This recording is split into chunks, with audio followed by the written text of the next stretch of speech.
പ്രാദേശിക ഗർഭചിത്ര ക്ലിനിക്കിന് മുന്നിൽ അബോർഷനെക്കുറിച്ച് ബോധവൽക്കരണം നടത്തിയതിന് 30-കാരിക്ക് തടവ് ശിക്ഷ. ലോറൻ ഹാൻഡി എന്ന യുവതിയെ 4 വർഷവും 9 മാസവും തടവിന് ശിക്ഷിച്ചത്.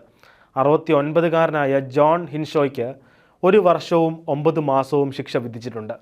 2020 ഒക്ടോബറിലാണ് സംഭവം. അവകാശങ്ങൾക്കെതിരായ ഗൂഢാലോചന, freedom of access to clinic, entrance നിയമത്തിൻ്റെ ലംഘനം എന്നിവയാണ് ഇവർക്കെതിരെ ചുമത്തിയിരിക്കുന്ന കുറ്റങ്ങൾ.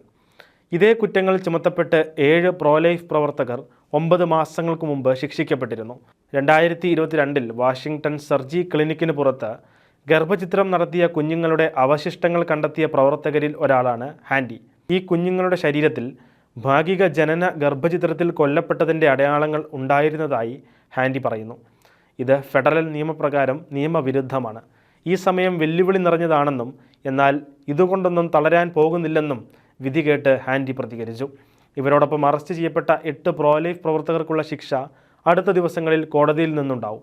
1994 പ്രസിഡന്റ് ബിൽ ക്ലിൻ്റൺ ഒപ്പിട്ട ഫേസ് ആക്ട് പ്രോലൈഫ് പ്രവർത്തകർക്കെതിരെ അകാരണമായി ഉപയോഗിക്കുന്നതിൽ നേരത്തെ മുതൽ തന്നെ വ്യാപക വിമർശനങ്ങൾ ഉയരുന്നുണ്ട്.